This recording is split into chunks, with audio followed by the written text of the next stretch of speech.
ಗಳಾದ ಅದಿತಿಯಲ್ಲಿ ಕಶ್ಯಪ ಋಷಿಗಳಿಂದ ವಿವಸ್ವಾನ್ ಸೂರ್ಯ ಜನಿಸ್ತಾನೆ. ಆದ್ದರಿಂದಲೇ ಅವನಿಗೆ ಆದಿತ್ಯ, ಅದಿತಿ ಪುತ್ರ ಆದಿತ್ಯನಾಗಿ ಸೂರ್ಯ ಹುಟ್ಟುತ್ತಾನೆ. ಆದಾನಾದ ಆಯುಷಾಂಚೈವ ಅಂತ ಶ್ರೀಮದಾಚಾರ್ಯರು ವ್ಯಾಖ್ಯಾನ ಮಾಡ್ತಾರೆ. ಎಲ್ಲರ ಆಯುಷ್ಯವನ್ನು ಒಂದೊಂದು ದಿನ ಕಳೆದಂತೆ ಆಯುಷ್ಯವನ್ನು ಹರಣ ಮಾಡ್ತಾ ಹೋಗ್ತಾನೆ, ಆದಾನ ಮಾಡ್ತಾನೆ ಆಯುಷ್ಯವನ್ನು ಅನ್ನುವುದಕ್ಕಾಗಿ ಅವನಿಗೆ ಆದಿತ್ಯ ಅಂತ ಕರೀತಾರೆ. ಜೊತೆಗೆ ಭೂಮಿಯಲ್ಲಿರುವಂತಹ ನೀರನ್ನು ಮಳೆ ರೂಪದಲ್ಲಿ ಮತ್ತೆ ನಮಗೆ ಕೊಡಬೇಕು ಅಂತ ಮೇಘದಲ್ಲಿ ಅದನ್ನು ಇಡುವುದಕ್ಕೋಸ್ಕರ ಆದಾನ ಮಾಡ್ತಾನೆ. ಆದ್ದರಿಂದಲೂ ಕೂಡ ಸೂರ್ಯನಿಗೆ ಆದಿತ್ಯ ಅಂತ ಕರೀತಾರೆ. ಅದಿತಿ ಪುತ್ರನಾದದ್ದರಿಂದಲೂ ಆದಿತ್ಯ ಎಂಬುದಾಗಿ ಕರೀತಾರೆ. ಅಂತಹ ಆದಿತ್ಯನಾಮಕನಾದ ಪರಮಾತ್ಮನ ಸನ್ನಿಧಾನಕ್ಕೆ ಪಾತ್ರನಾದ ಆದಿತ್ಯ ಕಶ್ಯಪರಿಂದ ಅದಿತಿ ದೇವಿಯಲ್ಲಿ ಜನಿಸಿದ. ಅವನಿಗೆ ಸಂಜ್ಞಾ ಎಂಬ ತ್ವಷ್ಟೃವಿನ ಮಗಳಾದ ಸಂಜ್ಞಾದೇವಿಯನ್ನು ಕೊಟ್ಟು ಮದುವೆ ಮಾಡ್ತಾರೆ. ಅವಳಿಗೆ ಇನ್ನೊಂದು ಹೆಸರು ಸುರೇಣು ಅಂತ. ಸಂಜ್ಞಾ ಸುರೇಣು ಎಂಬ ಹೆಸರಿನ ತ್ವಷ್ಟೃಪುತ್ರಿಯನ್ನು ಆದಿತ್ಯನಿಗೆ ಕೊಟ್ಟು ವಿವಾಹ ಮಾಡ್ತಾರೆ.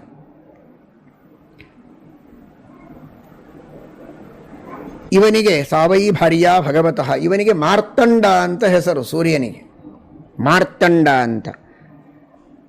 ನಖಲ್ವಯಂ ಋತೋಂಡಸ್ಥ ಇತಿ ಸ್ನೇಹಾದ ಭಾಷತ್ ಅಂತ.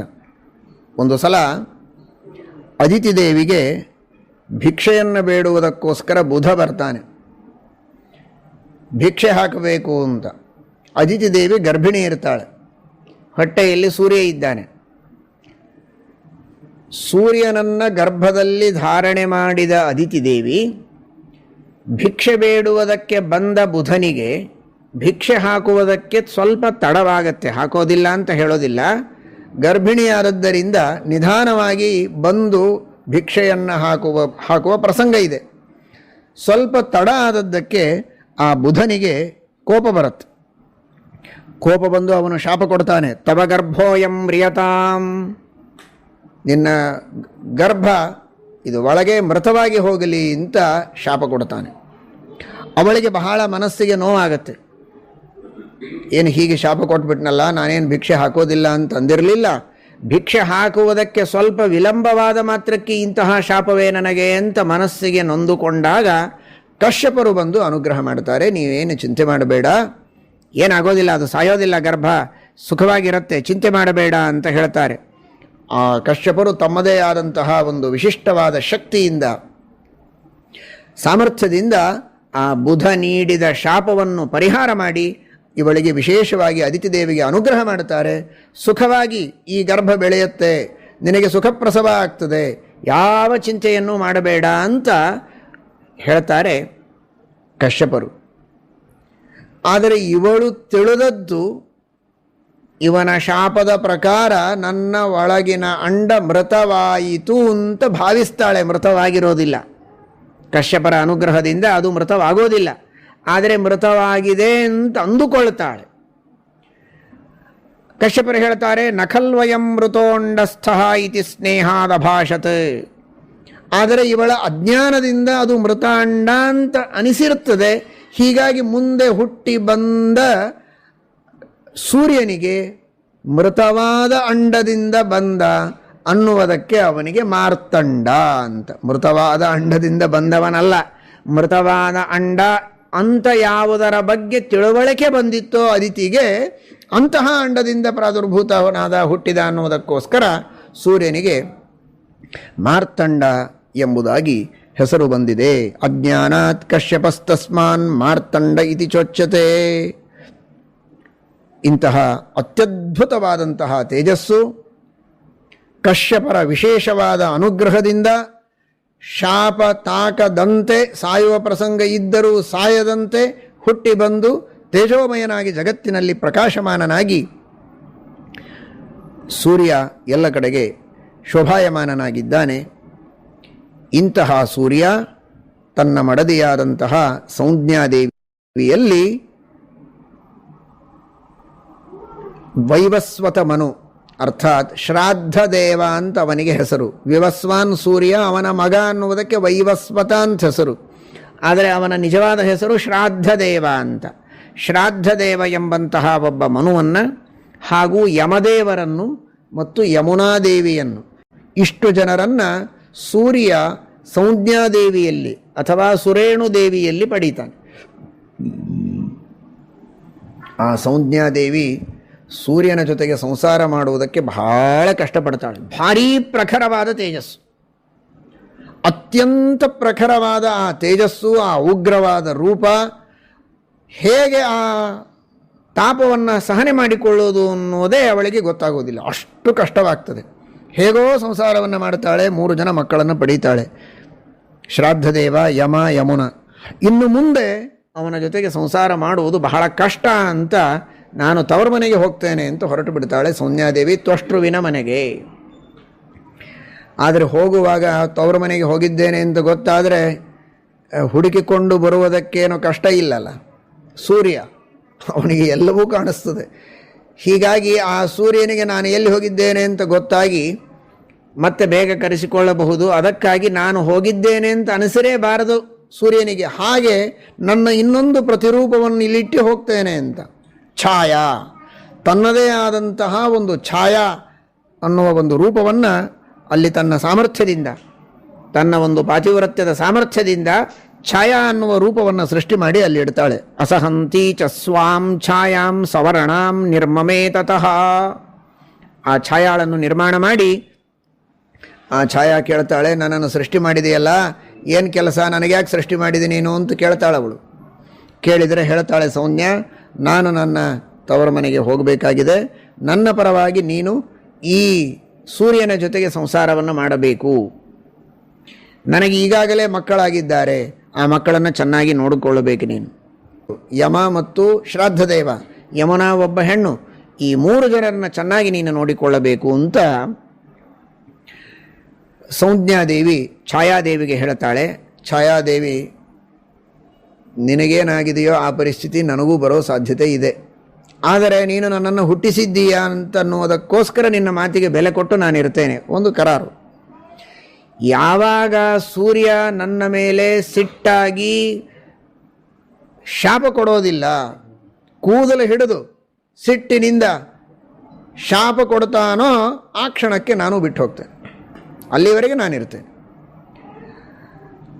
ಬಿಟ್ಟು ಹೋಗ್ತೇನೆ ಅಂತನ್ನುವುದಕ್ಕಿಂತಲೂ ಅವಳು ಹೇಳೋದು, ಬಿಟ್ಟು ಹೋಗೋದೇ ಇದ್ದರೂ ಏನು ಸತ್ಯವಾದ ವಿಷಯ ಅನ್ನೋದನ್ನು ಹೇಳಿಬಿಡ್ತೇನೆ.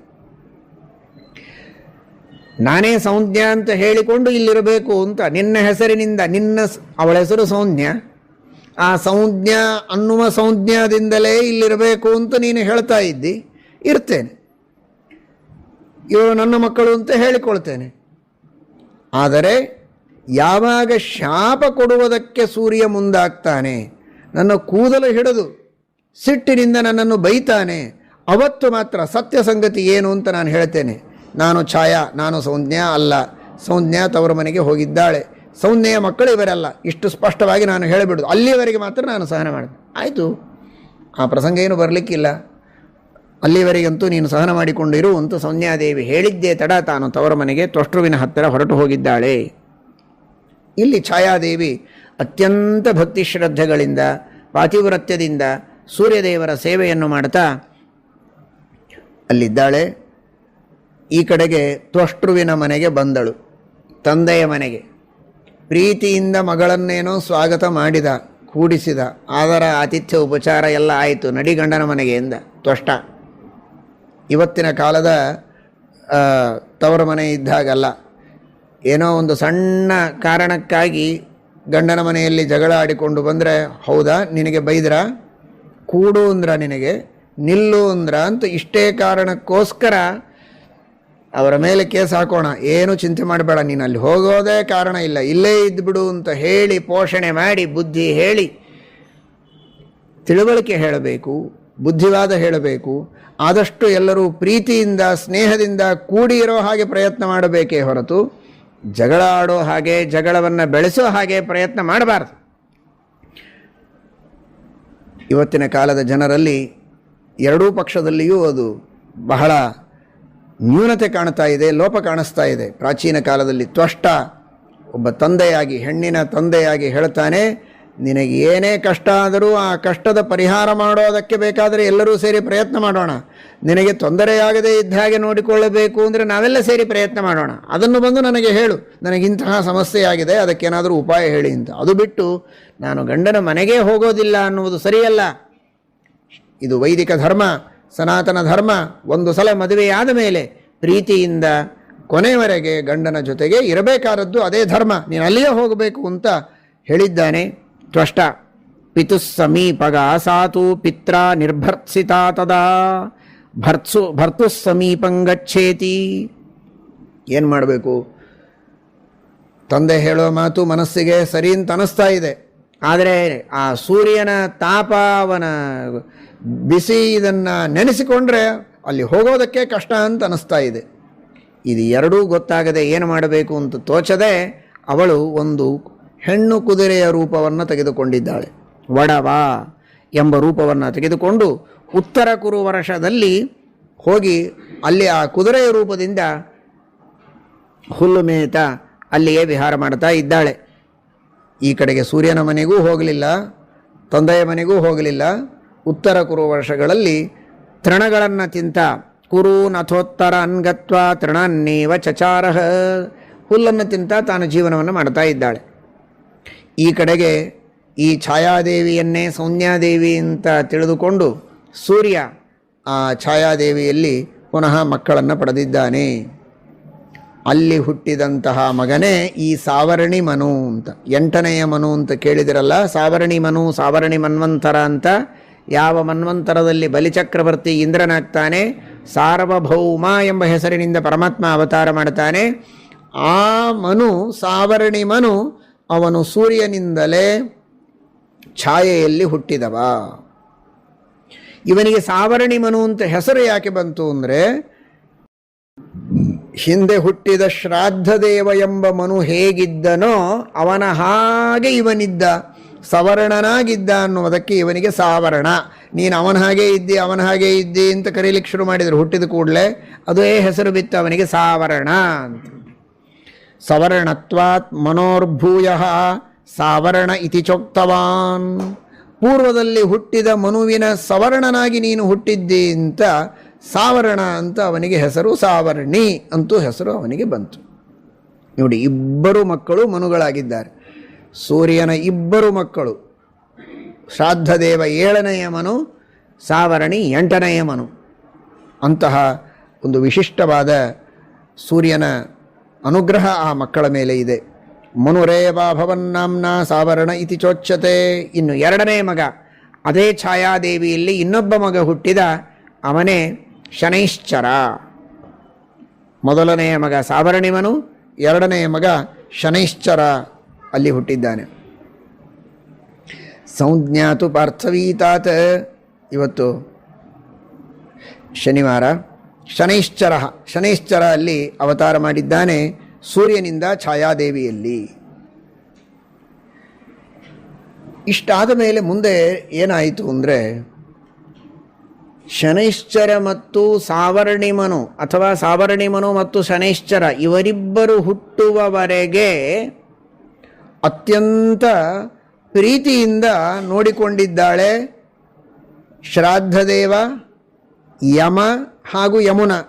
ಸೌಮ್ಯಾದೇವಿಯ ಮಕ್ಕಳನ್ನು, ಸವತಿಯ ಮಕ್ಕಳನ್ನು ಅತ್ಯಂತ ಪ್ರೀತಿಯಿಂದಲೇ ನೋಡಿಕೊಂಡಿದ್ದಾಳೆ ಛಾಯಾದೇವಿ. ಯಾವಾಗ ತನಗೆ ಮಕ್ಕಳಾದರೋ ಸಾವರ್ಣಿ ಮನು ಹಾಗೂ ಶನೈಶ್ಚರ, ಆಗ ಸ್ವಲ್ಪ ಅವರ ಮೇಲೆ, ಸೌಮ್ಯಾದೇವಿಯ ಮಕ್ಕಳ ಮೇಲೆ ಪ್ರೀತಿಯನ್ನು ಮಾಡುವುದನ್ನು ಕಡಿಮೆ ಮಾಡಿದ್ದಾಳೆ. ಹೆಚ್ಚು ಇವರ ಕಡೆಗೆ ಗಮನ ಕೊಡುವುದು, ಇವರ ಮೇಲೆ ಪ್ರೀತಿ ತೋರಿಸುವುದು, ಇವರ ಆರೈಕೆಯನ್ನು ಮಾಡುವುದೇ ಹೆಚ್ಚಾಗಿದೆ. ಆ ಶ್ರಾದ್ದದೇವ, ವೈವಸ್ವತ ಮನು ಶ್ರಾದ್ದದೇವ ಹಿರಿಯ ಮಗ, ಅವನು ಅದನ್ನು ಬಹಳ ತಲೆ ಕೆಡಿಸಿಕೊಂಡಿಲ್ಲ. ಆಯಿತು, ಇರಲಿ ಪರವಾಗಿಲ್ಲ ಅಂದ್ಬಿಟ್ಟ. ಈ ಯಮದೇವರಿದ್ದರು, ಯಮ ಯಮಿ ಇವರಿಬ್ಬರು ಅವಳಿ ಜವಳಿ. ಆ ಯಮದೇವರು, ಯಮುನಾದೇವಿಯು ಸುಮ್ಮನೆ ಇದ್ದಾಳೆ, ಶ್ರಾದ್ದದೇವನು ಸುಮ್ಮನೆ ಇದ್ದಾನೆ. ಆಯಿತು, ಎಷ್ಟು ಪ್ರೀತಿ ಮಾಡ್ತಾಳೆ, ನಮ್ಮ ಆರೈಕೆಯನ್ನು ನಾವೇ ಮಾಡಿಕೊಂಡ್ರೆ ಆಯಿತು ಅನ್ನುವ ದೃಷ್ಟಿಯಲ್ಲಿ ಅವರು ಸುಮ್ಮನಿದ್ದಾರೆ. ಯಮದೇವರು ಭಾರಿ ಜೋರು, ಉಗ್ರ. ಹೀಗಾಗಿ ಯಮದೇವರಂತಾರೆ, ಯಾಕೆ ಮೊದಲು ಪ್ರೀತಿ ಮಾಡಿದಾಗ ಇವಳು ಬೇರೆ ಅಂತೂ ಗೊತ್ತೇ ಇಲ್ಲ, ಅದೇ ವೇಷದೊಳಗಿದ್ದಾಳೆ, ಸೌಮ್ಯಾದೇವಿಯ ವೇಷದಲ್ಲೇ ಇವಳಿದ್ದಾಳೆ. ಮೊದಲು ಎಷ್ಟು ಚೆನ್ನಾಗಿ ಪ್ರೀತಿ ಮಾಡ್ತಾ ಇದ್ದಿ, ಈಗ ಯಾಕೆ ಮಾಡೋದಿಲ್ಲ? ನಾವು ನಿನ್ನ ಮಕ್ಕಳೇ, ಅವರೂ ನಿನ್ನ ಮಕ್ಕಳೇ, ಆದರೆ ಆ ಸಾವರ್ಣಿಮನು ಶನೈಶ್ಚರನನ್ನು ಮಾತ್ರ ಯಾಕೆ ವಿಶೇಷವಾಗಿ ನೀನು ಪ್ರೀತಿ ಮಾಡ್ತೀಯ, ನಮ್ಮ ಮೇಲೆ ಯಾಕೆ ಪ್ರೀತಿ ಮಾಡೋದಿಲ್ಲ ಎಂಬುದಾಗಿ ಬಹಳ ಜೋರಾಗಿ ಜಗಳ ಆಡಿದ್ದಾನೆ ಛಾಯಾದೇವಿಯ ಜೊತೆಗೆ. ಜಗಳ ಆಡುವುದಷ್ಟೇ ಅಲ್ಲ, ಸಿಟ್ಟಿನಿಂದ ಕಾಲೆತ್ತಿದ್ದಾನೆ, ಒದ್ದಿಲ್ಲ. ಆ ಸಿಟ್ಟಿನ ಭರದಲ್ಲಿ ಕಾಲು ಮೇಲೆತ್ತಿದ್ದಾನೆ ಯಮ, ತಾಯಿಯಾದ ಛಾಯಾದೇವಿಗೆ. ಅವಳು ಶಾಪ ಕೊಟ್ಟಿದ್ದಾಳೆ, ನಿನ್ನ ಕಾಲು ಬಿದ್ದು ಹೋಗಲಿ ಅಂತ. ಶಾಪ ಕೊಟ್ಟ ಕ್ಷಣಕ್ಕೆ ಓಡಿ ಬಂದ ಸೂರ್ಯದೇವರ ಹತ್ತಿರ ಯಮ. ನಾನು ತಪ್ಪು ಮಾಡಿದ್ದು ನಿಜ, ಏನೋ ಸಿಟ್ಟಿನೊಳಗೆ ಏನಾದರೂ ಆ ತಮ್ಮಂದ್ರಿಗೇನೆ ವಿಶೇಷವಾಗಿ ನೋಡಿಕೊಳ್ತಾಳೆ ತಾಯಿ, ನಮ್ಮ ಮೇಲೆ ಪ್ರೀತಿ ಮಾಡೋದಿಲ್ಲ, ನಮ್ಮ ಕಡೆಗೆ ಗಮನ ಕೊಡೋದಿಲ್ಲ ಅನ್ನುವ ದುಃಖದಿಂದ ಒಂದೆರಡು ಮಾತು ಹೆಚ್ಚಾಡಿದೆ. ಒದ್ದಿಲ್ಲ, ಕಾಲು ಎತ್ತೋದು ತಪ್ಪು ಅನ್ನೋದು ನನಗೆ ಗೊತ್ತು, ತಪ್ಪಾಗಿದೆ, ಇಲ್ಲ ಅಂತಲ್ಲ. ಆದರೆ ಇಷ್ಟು ದೊಡ್ಡ ಶಿಕ್ಷೆ ಕೊಡಬೇಕಾದಕ್ಕೆ ಕಾಲೇ ಬಿದ್ದು ಹೋಗಲಿ ಅಂತ. ಮಕ್ಕಳು ತಪ್ಪು ಮಾಡಿದರು, ತಾಯಂದಿರು ಕ್ಷಮಿಸಬೇಕಲ್ಲ. ಅಪತ್ಯಂ ದುರಪತ್ಯಂ ಸ್ಯಾತ್ ನಾಂಬಾ ಕುಜನನೀ ಭವೇತ್. ಕೆಟ್ಟ ಮಕ್ಕಳು ಅಂತ ಇರಬಹುದು, ಕೆಟ್ಟ ತಾಯಿ ಇರೋದಿಲ್ವಲ್ಲ. ನಾನು ತಪ್ಪು ಮಾಡಿದರೆ ಅವಳು ಕ್ಷಮಾ ಮಾಡಬೇಕಾಗಿತ್ತು, ಯಾಕೆ ಹೀಗೆ ಶಾಪ ಕೊಡಬೇಕಾಗಿತ್ತು ಅಂತ. ಆಗ ಸೂರ್ಯದೇವರಂದರು, ನೀನು ತಪ್ಪು ಮಾಡಿದ್ದು ನಿಜ, ಕಾಲು ಎತ್ತುವುದು ತಪ್ಪೇ ದೊಡ್ಡವರ ಎದುರಿನಲ್ಲಿ. ಆದರೆ ಒದೆಯುವ ಉದ್ದೇಶದಿಂದ ನೀನು ಕಾಲು ಎತ್ತಿಲ್ಲ, ಏನೋ ಸಿಟ್ಟಿನ ಭರದಲ್ಲಿ ಆ ರೀತಿ ಮಾಡಿದ್ದಿ. ಅದಕ್ಕಾಗಿ ನಿನ್ನ ತಾಯಿ ಕೊಟ್ಟ ಶಾಪ ನಿನಗೆ ಏನೂ ಹತ್ತದೇ ಇರೋ ಹಾಗೆ ಮಾಡಲಿಕ್ಕೆ ನನಗಾಗೋದಿಲ್ಲ, ಸ್ವಲ್ಪ ಅದರಲ್ಲಿ ಕಡಿಮೆ ಮಾಡ್ತೇನೆ. ನಿನ್ನ ಕಾಲಿಗೆ ಹುಳ ಆಗ್ತವೆ, ಆ ಹುಳಗಳೆಲ್ಲ ನಿನ್ನ ಕಾಲಿನ ಮಾಂಸವನ್ನು ತಿಂದು ಭೂಮಿಯಲ್ಲಿ ಸೇರಿಕೊಳ್ತವೆ. ಹೀಗಾಗಿ ತಾಯಿಯ ಶಾಪವೂ ಸತ್ಯ ಆಯಿತು.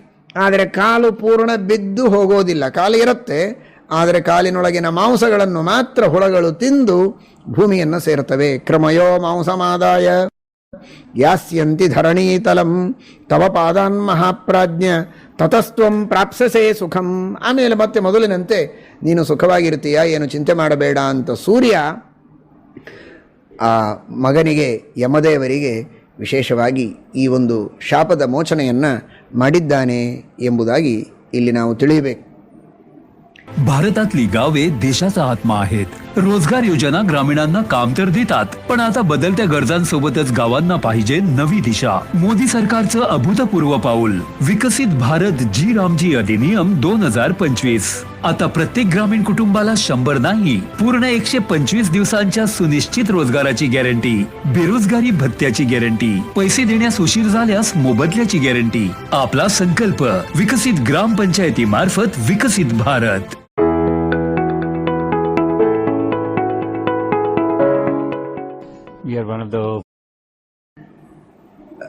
ಕಕ್ಷಾ ತಾರತಮ್ಯದಲ್ಲಿ ಸೂರ್ಯ, ಚಂದ್ರ, ಯಮದೇವರು, ಶತರೂಪ ಇವರೆಲ್ಲ ಒಂದೇ ಕಕ್ಷೆಯಲ್ಲಿಯೇ 12ನೆಯ ಕಕ್ಷೆಯಲ್ಲಿಯೇ ಬರ್ತಾರೆ. ಆದರೂ ವಿಶೇಷ ಸ್ವಲ್ಪ ಸೂರ್ಯ ಆ ಯಮದೇವರಿಗೆ ಈ ರೀತಿಯ ಒಂದು ವಿಶೇಷವಾದಂತಹ ಸಹಾಯವನ್ನು ಮಾಡಿದ್ದಾನೆ, ಮಗನಾಗಿ ಹುಟ್ಟಿದ್ದ ಕಾರಣ ಅಂತ ನಾವು ತಿಳಿಯಬೇಕು. ಈ ರೀತಿ ಈ ಸಾವರ್ಣಿಮನು ಇವರೆಲ್ಲ 19ನೆಯ ಕಕ್ಷೆಯಲ್ಲಿ ಬರ್ತಾರೆ. ವೈವಸ್ವತ ಮನು ಮಾತ್ರ ಉತ್ತಮ, ಅವನು ಋಷಿಗಳ ಜೊತೆಗೆ ಬರ್ತಾನೆ, 16ನೆಯ ಕಕ್ಷೆಯಲ್ಲಿ ಬರ್ತಾನೆ. ಸಾವರ್ಣಿಮನು 19ನೆಯ ಕಕ್ಷೆಯಲ್ಲಿ ಬರ್ತಾನೆ. ಯಮದೇವರು 12ನೆಯ ಕಕ್ಷೆಯಲ್ಲಿ ಬರ್ತಾರೆ ಎಂಬುದಾಗಿ ನಾವು ತಿಳಿಯಬೇಕು. ಸೂರ್ಯನು ಕೂಡ 12ನೆಯ ಕಕ್ಷೆಯಲ್ಲಿ. ಆ ತಾರತಮ್ಯಕ್ಕೆ ತಕ್ಕಂತೆ ಅವರ ವಿಶೇಷವಾಗಿರತಕ್ಕಂತಹ ಮಹಿಮೆಯನ್ನು ತಿಳಿದು ಅವರ ಉಪಾಸನೆಯನ್ನು ಮಾಡಿ ಅನುಗ್ರಹವನ್ನು ನಾವು ಪಡೆಯಬೇಕು. ಸರಿ, ಇಷ್ಟಾದ ಮೇಲೆ ಇನ್ನು ಅವಳನ್ನು ಕರೆದ. ಯಮದೇವರ ಶಾಪವನ್ನು ಮೋಚನೆ ಮಾಡಿ ಯಮದೇವರನ್ನು ಆಚೆಗೆ ಕೊಟ್ಟು ಕಳಿಸಿ ಹೆಂಡತಿಯನ್ನು ಕರೀತಾನೆ. ಅವನು ಸೌಮ್ಯ ಅಂತೇ ತಿಳಿದುಕೊಂಡಿದ್ದಾನೆ. ಛಾಯಾ ಅನ್ನೋದು ಗೊತ್ತಿದ್ದರೂ ನಾಟಕ ಮಾಡ್ತಾ ಇರಬಹುದು. ಆ ಛಾಯಾ ದೇವಿಯನ್ನು ಕರೆದು, ಅರ್ಥಾತ್ ಸೌಮ್ಯಾದೇವಿಯನ್ನು ಕರೆದು, ಯಾಕೆ ಈ ರೀತಿ ಮಕ್ಕಳಲ್ಲಿ ವೈಷಮ್ಯ ಮಾಡ್ತಾ ಇದ್ದಿ, ಎಲ್ಲರೂ ನಿನ್ನ ಮಕ್ಕಳಲ್ಲ ಅಂತ ಹೇಳ್ತಾ ಹೇಳ್ತಾ ಸೂರ್ಯನಿಗೆ ಸಿಟ್ಟು ಬಂತು. ಸಿಟ್ಟು ಬಂದದ್ದೇ ತಡ ಅವಳು ಕೂದಲು ಹಿಡಿದು ಕೇಳ್ತಾ ಇದ್ದಾನೆ, ಶಾಪ ಕೊಡ್ತೇನೆ ನಿನಗೆ ಅಂತ. ಅವಳು ಹಿಂದೆ ಮಾತು ಕೊಟ್ಟಿದ್ಲು, ಎಲ್ಲಿಯವರೆಗೆ ಕೂದಲು ಹಿಡಿದು ಬೈಯೋದಿಲ್ಲ ಅಲ್ಲಿಯವರೆಗೆ ನಾನು ರಹಸ್ಯವನ್ನು ಮುಚ್ಚಿಟ್ಟಿರ್ತೇನೆ, ಆಮೇಲೆ ಮಾತ್ರ ನಾನು ಹೇಳ್ತೇನೆ ಅಂತ ಈಗ ಎಲ್ಲವನ್ನು ಹೇಳಿಬಿಟ್ಟಿದ್ದಾಳೆ. ಈ ರೀತಿ ನಾನು ಮತ್ತು ಛಾಯಾ, ನಿನ್ನ ನಿಜವಾದ ಹೆಂಡತಿ ಸೌಮ್ಯ, ಅವಳು ತವರು ಮನೆಗೆ ಹೋಗಿದ್ದಾಳೆ, ನನ್ನನ್ನು ನಿರ್ಮಾಣ ಮಾಡಿ ನಿನಗೆ ಕೊಟ್ಟಿದ್ದಾಳೆ ಎಂಬುದಾಗಿ ಹೇಳಿದಾಗ ಆಗ ಸೂರ್ಯ ನೇರವಾಗಿ ತ್ವಷ್ಟೃವಿನ ಮನೆಗೆ ಹೋಗಿದ್ದಾನೆ, ಮಾವನ ಮನೆಗೆ. ಸೌಮ್ಯಾದೇವಿ, ನಿನ್ನ ಮಗಳು, ನನ್ನ ಮಡದಿ ನಿನ್ನ ಮನೆಗೆ ಬಂದಿದ್ದಾಳಂತೆ, ಕೊಟ್ಟು ಕಳಿಸು ಅಂತ ಕೇಳ್ತಾನೆ. ಅವನು ಹೇಳಿದ, ನಾನು ಅವತ್ತೇ ಕೊಟ್ಟು ಕಳಿಸಿಬಿಟ್ಟೆ ಅಂತ ಹೇಳಿದ. ಯಾವ ದಿನ ಮನೆಗೆ ಬಂದಳೋ ಆ ದಿನವೇ ಮನೆಯಿಂದ ನಾನು ಕೊಟ್ಟು ಕಳಿಸಿದ್ದೇನೆ ಗಂಡನ ಮನೆಗೆ ಹೋಗು ಅಂತ. ಆದರೆ ನಿನ್ನ ಈ ಉಗ್ರವಾದ ರೂಪವನ್ನು ಸಹಿಸಿಕೊಳ್ಳಲಾಗದೆ ಅವಳು ಹೆಣ್ಣು ಕುದುರೆಯ ರೂಪವನ್ನು ತೆಗೆದುಕೊಂಡು ಶಾಂತವಾಗಿ ಹಸಿರು ಹುಲ್ಲು ಇರುವಂತಹ ಉತ್ತರ ಕುರು ವರ್ಷಗಳಲ್ಲಿ ಹುಲ್ಲು ಮೇಯ್ತಾ ಇದ್ದಾಳೆ. ನೀನು ಅಲ್ಲಿ ಹೋಗಿ ಅವಳನ್ನು ಕರೆದುಕೊಂಡು ಮನೆಗೆ ಹೋಗು ಅಂತ ತ್ವಷ್ಟ ಹೇಳಿದ. ಹೇಳುವುದರ ಜೊತೆಗೆ ಒಂದು ಮಾತನ್ನು ಸೂರ್ಯನಿಗೆ ಹೇಳ್ತಾನೆ. ಸೂರ್ಯ, ಕಾರಣ ಏನು? ನಿನ್ನ ಈ ರೂಪವನ್ನು ಅವಳಿಗೆ ಸಹನ ಮಾಡಿಕೊಳ್ಳೋದಕ್ಕಾಗ್ತಾ ಇಲ್ಲ. ನಾನೊಬ್ಬ ಶಿಲ್ಪಿ, ನಿನಗೆ ನೀನು ಅನುಮತಿ ಕೊಟ್ಟರೆ ಚೆನ್ನಾಗಿ ರೂಪ ನಿನಗೆ ಬರೋ ಹಾಗೆ ನಾನು ಮಾಡ್ತೇನೆ, ಶಾಂತ ರೂಪನಾಗೋ ಹಾಗೆ ಮಾಡ್ತೇನೆ. ಹೆಂಡತಿಗೆ ನೋಡಿ, ಇದೀಗ ನಾನು ಹೇಳಿದ್ನಲ್ಲ, ಏನಾದರೂ ಮನಸ್ತಾಪಗಳಿದ್ದರೆ, ಜಗಳ ಇದ್ದರೆ, ಸಮಸ್ಯೆಗಳಿದ್ದರೆ ಬಗೆಹರಿಸುವ ಪ್ರಯತ್ನವನ್ನು ಮಾಡಬೇಕೇ ಹೊರತು ಸರಿ ಬಿಟ್ಬಿಡು, ನಾನು ನೋಡ್ಕೊಳ್ತೇನೆ, ನನ್ನ ಹತ್ರ ಬೇಕಾದಷ್ಟು ಹಣ ಇದೆ, ಕಾಸಿದೆ, ನನಗೇನು, ನಿನ್ನ ಸಾಕೋದಕ್ಕೆ ನನಗೇನು ಕಡಿಮೆನಾ, ಹೀಗೆಲ್ಲ ಮಾತನಾಡಿ ಮನೆಯಲ್ಲಿ ಇಟ್ಟುಕೊಳ್ಳುವುದರೊಳಗೆ ಪೌರುಷ ಇಲ್ಲ. ಬುದ್ಧಿವಂತಿಕೆಯಿಂದ ಸಮಸ್ಯೆಯನ್ನು ಬಗೆಹರಿಸುವುದರಲ್ಲಿ ಮಹತ್ವ ಇದೆ. ಅದು ದೊಡ್ಡದಾದ ಕೌಶಲ, ಅದು ದೊಡ್ಡ ಧರ್ಮ, ಅದು ದೊಡ್ಡದಾದ ಆದರ್ಶ. ಅದನ್ನು ತ್ವಷ್ಟ ಇಲ್ಲಿ ತೋರಿಸ್ತಾ ಇದ್ದಾನೆ. ಏನು ದೇವರು ಕೊಟ್ಟಂತಹ ಶಕ್ತಿ ನೋಡಿ ದೇವತೆಗಳಿಗೆ. ಆ ಅದ್ಭುತವಾದಂತಹ ಸೂರ್ಯನ ರೂಪ, ಅವನನ್ನು ಒಂದು ಚಕ್ರದೊಳಗೆ ಕೂಡಿಸಿದ್ದಾನೆ. ಸೂರ್ಯನೊಳಗೆ ಆ ಚಕ್ರದ ಭ್ರಮಣವನ್ನು ಮಾಡುವ ಮೂಲಕ ಆ ಸೂರ್ಯನ ರೂಪವನ್ನೆಲ್ಲ ಸರಿಯಾಗಿ ಸುಂದರವಾಗುವಂತೆ, ಶಾಂತವಾಗುವಂತೆ ಮಾಡಿದ್ದಾನೆ ತ್ವಷ್ಟ. ಅದಕ್ಕೆ ಒಪ್ಪಿಗೆ ಕೊಟ್ಟಿದ್ದಾನೆ ಸೂರ್ಯ. ಯಾವ ರೀತಿ ನನ್ನ ರೂಪವನ್ನು ಮಾಡುವುದರಿಂದ ನಿನ್ನ ಮಗಳಿಗೆ ಸಂತೋಷ, ಆ ರೀತಿ ಮಾಡು, ನನಗೇನು ತೊಂದರೆ ಇಲ್ಲ ಅಂತ ಅದಕ್ಕೆ ಒಪ್ಪಿಗೆ ಕೊಟ್ಟಿದ್ದಾನೆ. ಅದಕ್ಕೆ ತಕ್ಕಂತೆ ತ್ವಷ್ಟ ಅವನ ರೂಪವನ್ನು ಬದಲಾಯಿಸಿದ್ದಾನೆ. ಭ್ರಮಿಮಾರೋಪ್ಯ ತತ್ತೇಜ ಶಾತಯಾಮಾಸ, ಅದನ್ನು ಚೆನ್ನಾಗಿ ಸುಂದರವಾದ ರೂಪವನ್ನು ಮಾಡಿದ್ದಾನೆ. ಕಾಂತಾತ್ ಕಾಂತತರಂ ದ್ರಷ್ಟುಂ. ಆಮೇಲೆ ಸೂರ್ಯ ಆ ಒಡವ ಅಂದರೆ ಹೆಣ್ಣು ಕುದುರೆಯ ರೂಪದಲ್ಲಿರುವ ಸೌಮ್ಯಾದೇವಿಯ ಹತ್ತಿರ ಉತ್ತರ ಕುರು ವರ್ಷಗಳಿಗೆ ಹೋಗಿದ್ದಾನೆ. ಹೋಗುವಾಗ ಅವಳು ಕುದುರೆಯ ರೂಪದಲ್ಲಿದ್ದಾಳೆ ಅಂತ ಗೊತ್ತಾಗಿ ತಾನೂ ಕುದುರೆಯ ರೂಪವನ್ನು, ಗಂಡು ಕುದುರೆಯ ರೂಪವನ್ನು ತೆಗೆದುಕೊಂಡು ಹೋಗ್ತಾನೆ ಸೂರ್ಯ. ಹೋಗಿ ಆ ಹೆಣ್ಣು ಕುದುರೆಯ ರೂಪದಲ್ಲಿರುವಂತಹ ಸೌಮ್ಯಾದೇವಿಯ ಜೊತೆಗೆ ಸಂಘವನ್ನು ಮಾಡಿದಾಗ ಅವಳಿಗೆ ಗೊತ್ತಿಲ್ಲ ಇವನು ಸೂರ್ಯನೇ ಈ ರೂಪದಲ್ಲಿ ಬಂದಿದ್ದಾನೆ ಅಂತ. ತಾನು ಕುದುರೆಯ ರೂಪದೊಳಗಿದ್ದರೂ ಕೂಡ ಒಂದು ಗಂಡು ಕುದುರೆ ಬಂದು ತನ್ನ ಸಂಘವನ್ನು ಮಾಡುತ್ತೆ ಅಂದರೆ ಪರಪುರುಷ ಸಂಘ ಮಾಡಿದ ದೋಷ ಬರ್ತದೆ ಅಂತ ಅವಳು ಆ ಗಂಡು ಕುದುರೆ ಈ ಹೆಣ್ಣು ಕುದುರೆಯ ರೂಪದಲ್ಲಿರುವ ಒಡವಾದೇವಿಯಲ್ಲಿ ವೀರ್ಯಾಧಾನ ಮಾಡಿದರೂ ಕೂಡ ಅದನ್ನು ಹೊರಗೆ ವಾಂತಿಯನ್ನು ಮಾಡಿ ಪುನಃ ಆ ಗಂಡು ಕುದುರೆಯ ಮೂಗಿನಲ್ಲೇನೆ ಹಾಕಿಬಿಡುತ್ತೆ. ಆ ಮೂಗಿನಿಂದ ಹುಟ್ಟಿದವರೇ ಅಶ್ವಿದೇವತೆಗಳು. ಸೂರ್ಯನಿಂದ ಸೌಮ್ಯಾದೇವಿ ಹೆಣ್ಣು ಕುದುರೆಯ ರೂಪದೊಳಗಿದ್ದಾಗ ಆ ಸೂರ್ಯನ ನಾಸಿಕಾದಿಂದಲೇ ಹುಟ್ಟಿದ್ದರಿಂದಲೇ ನಾಸತ್ಯ ಅಂತ, ನಾಸತ್ಯವು ಅಂತ ಕರೀತಾರೆ ಅವರಿಗೆ. ಅವರು ಘ್ರಾಣೇಂದ್ರಿಯಕ್ಕೆ ಅಭಿಮಾನಿ ದೇವತೆಗಳು. ಹೌದು, ಎಷ್ಟು ವಿಚಿತ್ರವಾಗಿದೆ ನೋಡಿ. ಅವರು ನಮ್ಮೆಲ್ಲರ ಘ್ರಾಣೇಂದ್ರಿಯಕ್ಕೆ ಅಭಿಮಾನಿ ದೇವತೆಗಳು, ಅಶ್ವಿದೇವತೆಗಳು. ವಿಶೇಷವಾಗಿ ಈಗ ಅವರ ಸ್ಮರಣೆಯನ್ನು ಮಾಡಬೇಕು ಎಲ್ಲರೂ ಕೂಡ. ಅನಾರೋಗ್ಯದ ಭೀತಿಯಿಂದ ಎಲ್ಲರೂ ಬಳಲ್ತಾ ಇದ್ದಾರೆ. ಆ ಅನಾರೋಗ್ಯವನ್ನು ಪರಿಹರಿಸಿ ಉತ್ತಮವಾದ ಆರೋಗ್ಯ ಭಾಗ್ಯವನ್ನು ಕರುಣಿಸುವಂತಹ ದೇವತೆಗಳು ಅಶ್ವಿದೇವತೆಗಳು. ಭಗವಂತನ ನಿರ್ಮಾಲ್ಯವನ್ನು, ದೇವರಿಗೆ ಅರ್ಪಿತವಾದ ಗಂಧವನ್ನು ಆಘ್ರಾಣನ ಮಾಡುವಂತಹ ಪವಿತ್ರವಾದ ಕಾರ್ಯವನ್ನೇ ನಮ್ಮ ಘ್ರಾಣೇಂದ್ರಿಯದಿಂದ ಮಾಡಿಸಲಿ. ದೇವರಿಗೆ ಅನಿವೇದಿತವಾದ ಪುಷ್ಪ, ದೇವರಿಗೆ ಅನಿವೇದಿತವಾದ ಗಂಧ ಮೊದಲಾದವುಗಳನ್ನು ಆಘ್ರಾಣನೆ ಮಾಡಿಸಬಾರದು ನಮ್ಮ ಘ್ರಾಣೇಂದ್ರಿಯದಿಂದ ಎಂಬುದಾಗಿ ಆ ಅಶ್ವಿದೇವತೆಗಳಿಗೆ ನಾವು ಪ್ರಾರ್ಥನೆಯನ್ನು ಮಾಡಬೇಕು. ಜೊತೆಗೆ ದೇವಲೋಕದ ವೈದ್ಯರು ನಮಗೆ ಉತ್ತಮವಾದಂತಹ ಆರೋಗ್ಯವನ್ನು ಕರುಣಿಸಬೇಕು ಎಂಬುದಾಗಿ ಆ ಅಶ್ವಿದೇವತೆಗಳಲ್ಲಿ ಪ್ರಾರ್ಥನೆಯನ್ನು ಸಲ್ಲಿಸಬೇಕು. ಅವರು ಸೂರ್ಯಪುತ್ರರು. ಸೂರ್ಯ ಆರೋಗ್ಯಪ್ರದ ದೇವ, ಆರೋಗ್ಯಂ ಭಾಸ್ಕರಾದಿಚ್ಛೇತ್.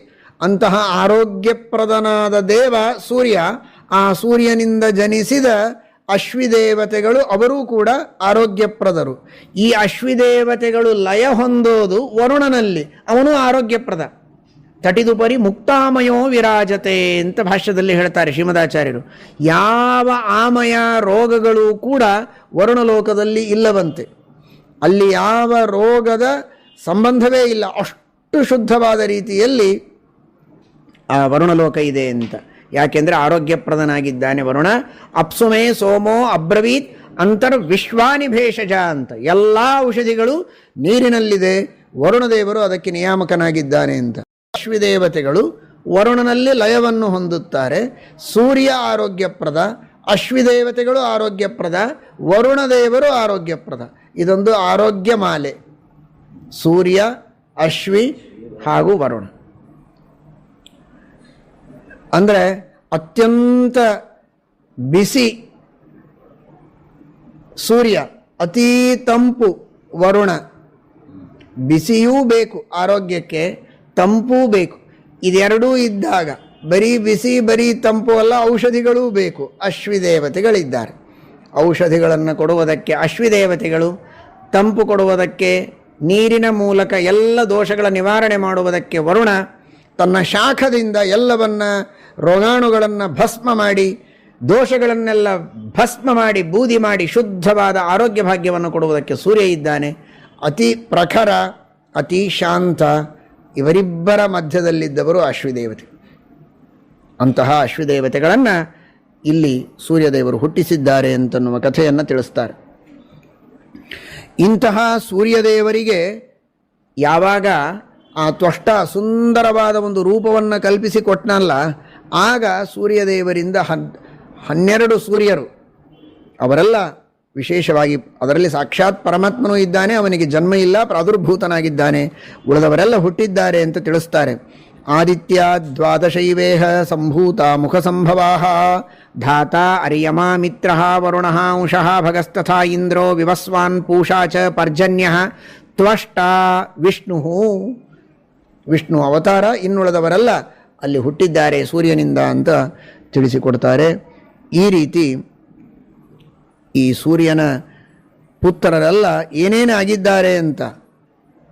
ಇವರಿಬ್ಬರೂ ಅಶ್ವಿದೇವತೆಗಳು ದೇವಲೋಕದ ವೈದ್ಯರಾದರು. ಸಾವರ್ಣಿ 8ನೆಯ ಮನು ಆದ, ಶ್ರಾದ್ದದೇವ 7ನೆಯ ಮನು ಆದ, ಯಮ ಪಿತೃದೇವತೆಗಳಿಗೆ ಅಧಿಪತಿಯಾದ ಸಂಹಾರ ದೇವತೆ ಅಂತನಿಸಿಕೊಂಡ, ಯಮುನಾ ನದಿಯಾಗಿ ಹರಿದಳು. ಹೀಗೆ ಶನೈಶ್ಚರ ಒಂದು ಗ್ರಹನಾಗಿ ಅವರವರ ಯೋಗ್ಯವಾದ ಕರ್ಮಗಳಿಗೆ ತಕ್ಕ ಫಲವನ್ನು ಕೊಡುವುದಕ್ಕೆ ಅವನು ಒಂದು ಗ್ರಹತ್ವವನ್ನು ಹೊಂದಿದ.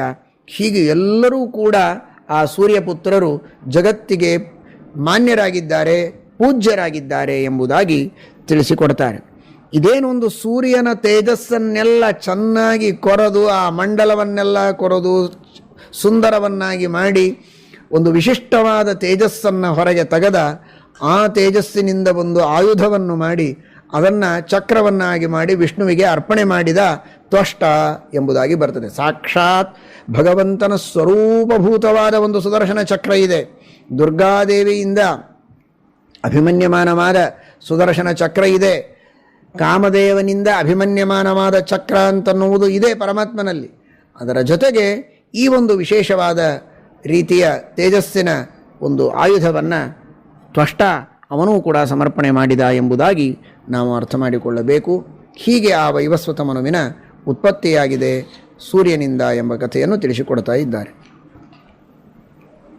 ಹರೇ ರಾಮ ರಾಮ ರಾಮ ಹರೇ ಹರೇ, ಹರೇ ಕೃಷ್ಣ ಕೃಷ್ಣ ಕೃಷ್ಣ ಹರೇ ಹರೇ,